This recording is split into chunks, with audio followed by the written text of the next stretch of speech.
Brandon Ingram is on another level currently, and I'm going to tell you why what he's doing should terrify Pelicans playoff opponents. And speaking of the playoffs, what are the Pelicans playoff scenarios? Let's break it down in today's episode of Locked On Pelicans. Let's go.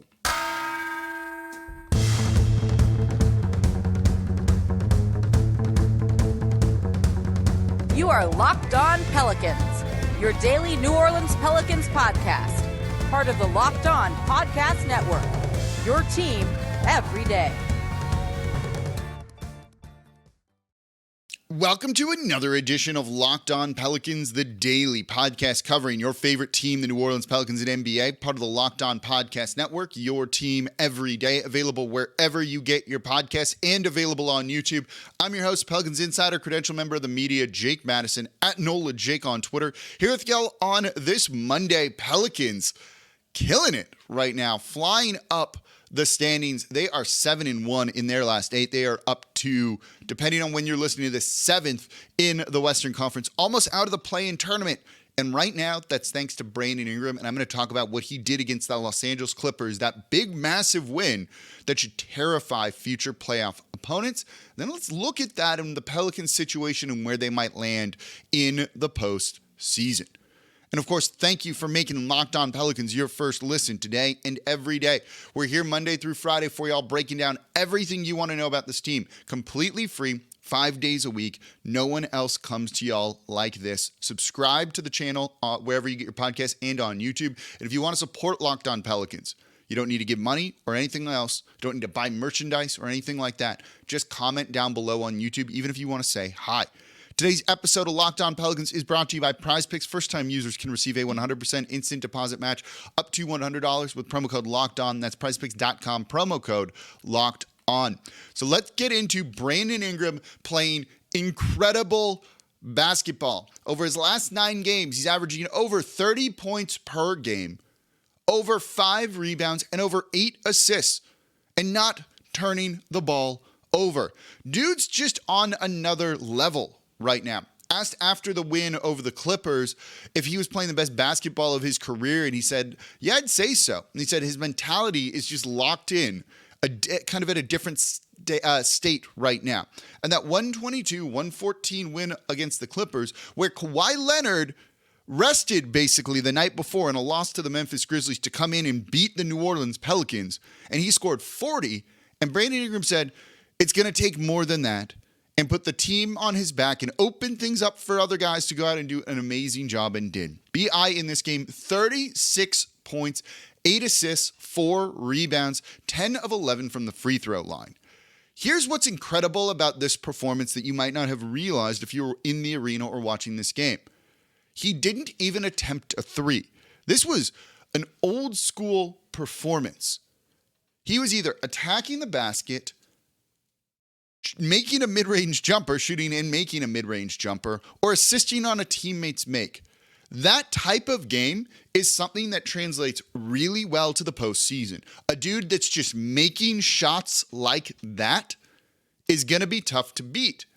And while you don't want to have an offense reliant on mid-range jumpers, that's not what you actually saw in this game. If you looked at that game and were like, this is terrible offense the entire way through, you're missing the point here. Yes, he took a lot of mid-range jumpers. He didn't take a 3. But getting to the line 11 times shows that he's being aggressive, getting downhill, and breaking a defense that way. Those don't show up as shot attempts, right? It doesn't show when you look at his shot chart, a shot at the rim. But when you see him driving and attacking and getting fouled and going to the line for 2, that's essentially 1. So you can miss what he's doing, which is being aggressive, attacking the basket, opening things up for others. And then when they do wall him off and take that away, either passing to a teammate or making the shot himself. Defenses are going to try and do that in the postseason. So if B.I. can go out and score 36 points on 23 shot attempts, making 13 of them, you're going to live with that every single time. And defenses are going to lose the game because of that. Because it's what the Clippers did. They were trying to double him. They were trying to wall off the basket, so he made 3 straight mid-range jumpers in a row in the second half before then getting a bunch of assists on like the next 2 assists on the next 2 possessions. When he's playing like this, you're going to win basketball games in the postseason. Simple as that. When you have shot making like that, combined with aggressiveness, it's not just he made a bunch of threes and they won the game. It's the well-rounded style of his game of trying to get downhill. Brandon Ingram, right now with the way he's playing, could lead this team to a playoff series victory. He has been incredible. It's the best basketball of his career, and it's just making things better for everyone else. Trey Murphy, 19 points in this one, getting those easy shot attempts that we want to see from him. Herb Jones working a little bit better off ball, having tons of space to shoot from three. CJ McCollum getting a little bit more space to drive and attack and not turn the ball over. Just one turnover for CJ. A couple slight shots he took that I didn't like, but he's not turning the ball over, and that's the biggest thing to me. Because right now, with this Pelicans offense clicking, their defense gets even better. You've heard me say this repeatedly for the past month, basically the whole season. The offense and the defense are really connected, and that when the offense is good, they're going to be able to play amazing defense. This team has had the 5th best defense all year long. So when you're a playoff opponent and you go, oh my God, we can't stop Brandon Ingram right now, and go, oh crap, now their defense is set and we have to go against this swarming thing that just forces turnovers and all of that. Yep. And then that team can get out and run. Yep. It's all connected and it all is working together for the Pelicans right now. Having BI make those shots, along with a lot of the off-ball movement, getting downhill and attacking, that's great. Were there times when they relied on him a little too much and ran BI and then 3 defensive players and that doesn't quite work? Yes. When you get Zion back, does that still happen? Probably not nearly as much. And we'll talk about Zion Williamson tomorrow. Should he start? Should he come off the bench? I have some thoughts on that, and it might surprise you. So I do think this team is in a really good spot right now, and we'll look at the playoff scenarios for him in the next segment, but I want to look at the defense now. So Brandon Ingram, terrifying you if you're a Pelicans playoff opponent, one of the final 4 teams on their schedule here. So what's it mean for the defense? What did they do against the Los Angeles Clippers? Let's talk about that coming up here next in today's episode of Locked On Pelicans. Before we get to that, today's episode of Locked On Pelicans is brought to you by Prize Picks. Prize Picks is daily fantasy made easy. You want to take Brandon Ingram to score more than 27.5 points, to dish out more than 6.5 assists? You can do that over at Prize Picks. It's super simple. You pick 2 to 6 players, and if they go score more or less than their Prize Picks projection, you can win up to 25 times your money on any entry. And you're not competing against other people, which makes this the best part. It's just you versus the projections that you see. And they offer projections on any sport you watch. Entries can be made in 60 seconds or less. It's that easy. They also offer safe and fast withdrawals, and they're currently operational in over 30 states in Canada. So download the PrizePicks app or go to prizepicks.com to sign up and play daily fantasy sports. First-time users can receive a 100% instant deposit match up to $100 with promo code Locked On. If you deposit $100, PrizePicks will give you $100. If you deposit $50, PrizePicks will give you $50. Don't forget, enter promo code Locked On and sign up for an instant deposit match up to $100. And thank you for making Locked On Pelicans your first listen today and every day. We're here Monday through Friday for y'all, breaking down this team in ways no one else is doing, and we're doing it completely free. Do me a favor. Instead of commenting down below, if you listen once a week, try listening twice a week. I can see that most of y'all don't do that. Try giving another episode a listen this week. Go from 1 to 2 or 2 to 3. And all you people who are my 5 days a weekers, I appreciate you here because it's been a fun year and it doesn't look like it's going to end yet. And now for your second listen, go check out Locked On LSU. Might have watched that game, and I tried to go to one bar to watch the game, and it was standing room only to watch the women's national championship game against Caitlin Clark in Iowa, and she's incredible. But that LSU team and what they did, Angel Reese, oh, I can't wait to listen to Locked On LSU. I had to go to a second bar. That's how excited people were down here, which is awesome to see for that. It was an awesome tournament. Go make sure Locked On LSU, there's one of those, is your second listen today. So let's keep talking about the Pelicans and their win over the Los Angeles Clippers, 122-114. Huge win that puts them in the driver's seat at this point for a postseason berth. And we'll talk more about that and some of the different scenarios around the team in the next segment. But with Brandon Ingram playing like he is, this team can win a playoff series. And it's not just, cool, you have a dude that can beat opponents. It's, as I've been saying, everything is connected. Everything is connected for New Orleans. The offense and the defense, for what they want to do defensively, are really tied together, and it is working for this team right now. They're playing incredible basketball, and defensively, they are getting it and doing a very good job of shutting opponents down. This Pelicans team has had the 5th-ranked defense all season long, and now that they've just really kind of figured some things out, you really see this coming alive. And this is the type of defense that's going to do some really good things, I think, in the postseason. I'm trying to find where their defense is the past, 10 games here. Let me get these stats and see what it is. And it's number 1. And it's number 1 by far. And during this stretch, the Pelicans in their past 10 are 7-3. They're 7-1 in their last 8. The defense has come alive, and it is forcing opponents into turnovers, and that's how they like to play, and punishing them when they do that. Willie Green said it before the game, and this is something I've been saying here. This is not a shock to you if you've been listening to Locked On Pelicans regularly. When you make a basket and the opponent has to inbound the ball, your defense gets back and they get set and they get ready to play their style of ball, their style of defense. When you miss a shot or you turn the ball over, which is even worse, a live ball turnover, the opponent gets out and runs against you and scores in transition. And scoring in transition, when you kind of look at it by shot type, half court versus transition wins every single time. It's one of the most efficient things. When you can have a 2-on-1 fast break, you're basically scoring 2 points. When you look at it points per possession, transition is the highest and what you want to kind of be in and thrive in. So when you turn the ball over, teams are usually in transition against you, and you're going to lose that battle. And New Orleans, when their offense was really struggling, that was happening. Teams were getting fast break points against them, points off turnovers against them, and you lose the game that way. Well, the Pelicans in this one, 7 turnovers. That's it. Clippers couldn't get out and run, couldn't do much. 7 turnovers, 11 points off those turnovers. That'll work. For the Pelicans, though, 13 turnovers for the Los Angeles Clippers turned into 18 points for the New Orleans Pelicans. That's how you're going to win many of these games. You're going to score, your defense gets back and gets set, and then stops the opponent, and now you're racing down to go score some more points with an advantage potentially, and then you score again, and your defense gets back and gets set, and you see this cycle kind of happening. And that's why I've repeatedly said that bad offense leads to terrible defense, or terrible offense leads to bad defense, whatever you want to call it here.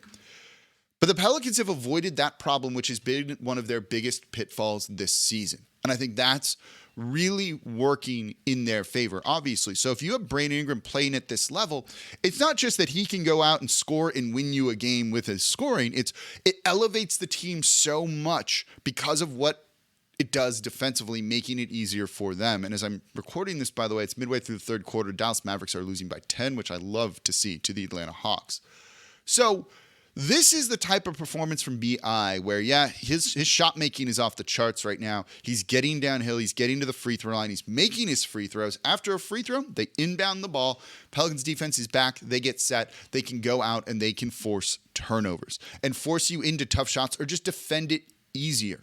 And I think that's what you're really wanting to see this team do during this stretch, and it's working so well for them.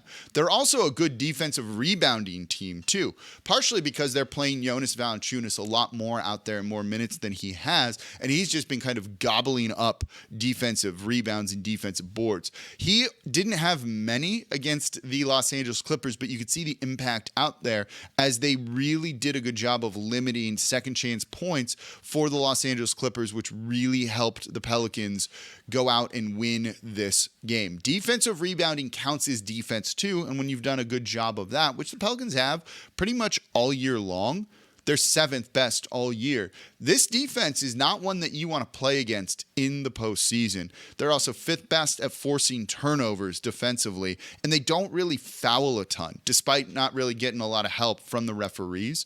So when you look at this, they're definitely, I think, in a really good spot when it comes to the postseason.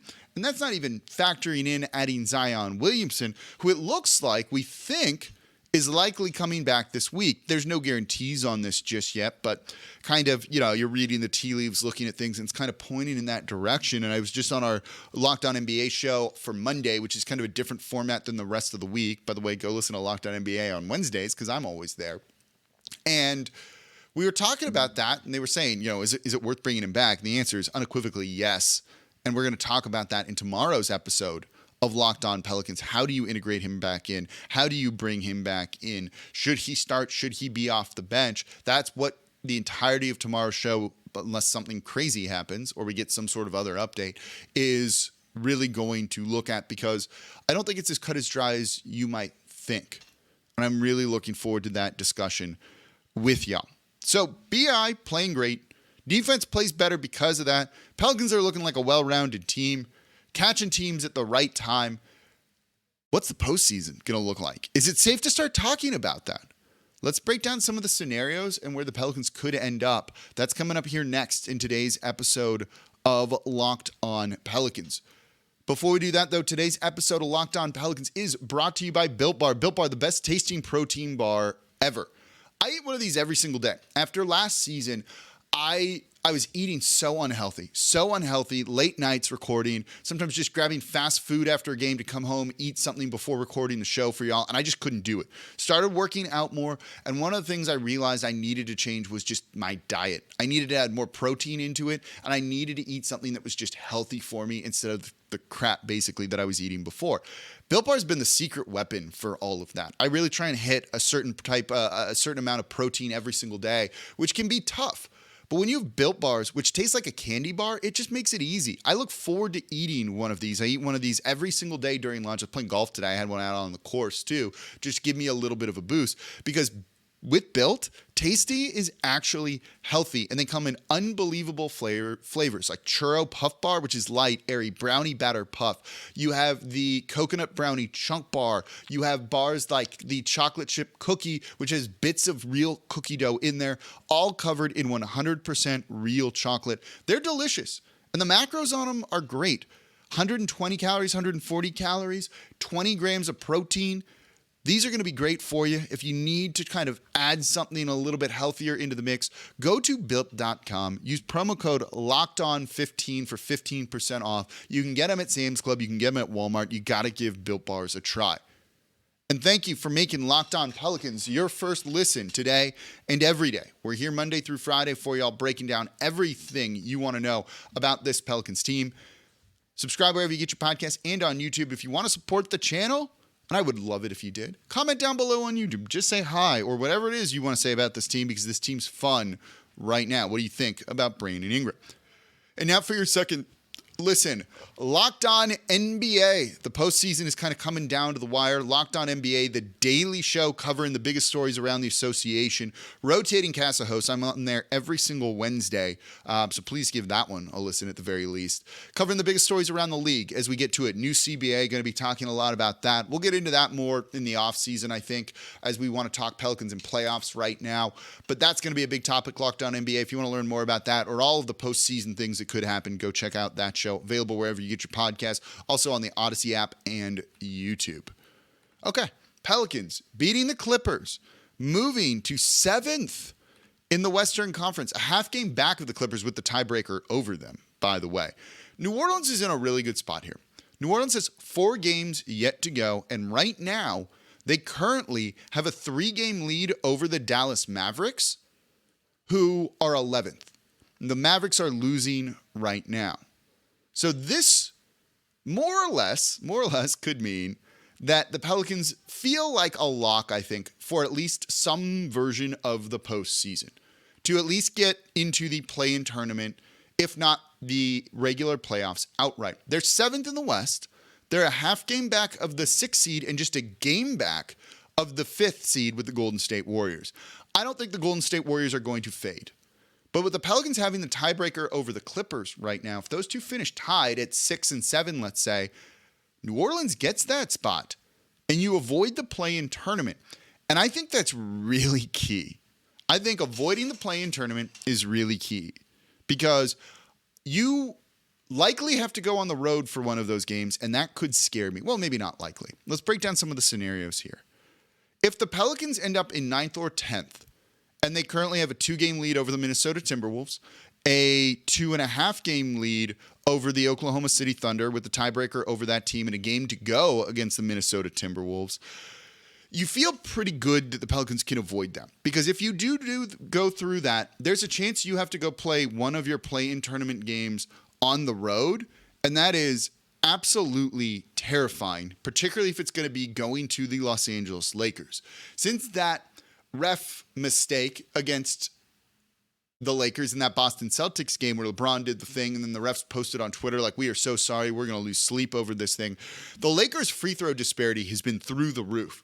They're getting some real favorable calls that they probably shouldn't be getting because no other advanced metrics or stats and even the eye test bear out why they're getting some of the foul calls that they do.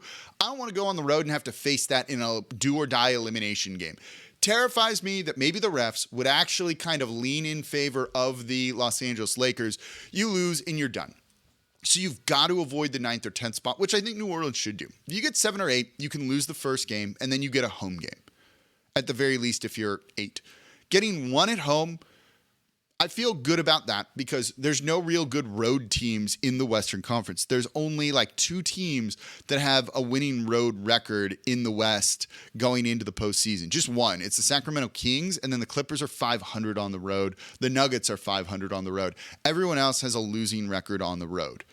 So getting a home game is good. If you don't get one of those, if you're the 10th seed, that's bad news for the New Orleans Pelicans. It also does mean just get into 6. Just get into 6 where I really think they can finish. Tiebreaker over the Clippers. Don't have the tiebreaker over the Lakers. Could have the tiebreaker over the Timberwolves. Do over the Thunder.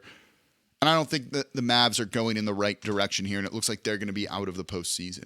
So that means the Pelicans are potentially looking at 6, taking on the Sacramento Kings in the first round. There's a team that hasn't made the postseason in 17 years. Is that the team you'd want to play? I'd feel okay about that. I could feel really good about a matchup with the Denver Nuggets, and whoever they end up playing will really look at that and kind of break that series down if they get that far, along with the play-in tournament stuff.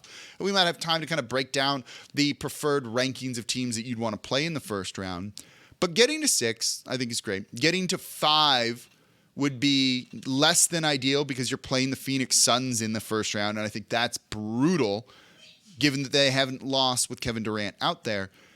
Getting a 6 puts you in a pretty good spot. Even 7 or 8 taking on the Memphis Grizzlies, the Denver Nuggets. And that game, the second night of a back-to-back against the Memphis Grizzlies, really could be them being like, oh, we're going to lose this to get the Pelicans at 6 because we don't want to play them at 7 in the first round with Zion back. And we're assuming Zion's going to be back. Things breaking in the Pelicans' favor right now. Let's gun for that 6 seed, avoid the play-in tournament, just lock in a first-round series against a team that hasn't been there in a while, and you're seeing the Pelicans' experience going through this last year really carrying them. Does that experience make a difference in the postseason against a team that hasn't done it in almost 2 decades? Could. I'm looking forward to that. I would hate to play the Kings because I just want the Kings to do well, but maybe that's the team you want. Who would you like to see them play in the postseason? Let me know in the comments down below on YouTube. And that's going to do it for this episode of Locked On Pelicans. Thank you all so much for listening. As always, I'm your host, Jake Madison, at NolaJake on Twitter. And I'll be back with y'all tomorrow to talk a little bit of Zion, starting or coming off the bench.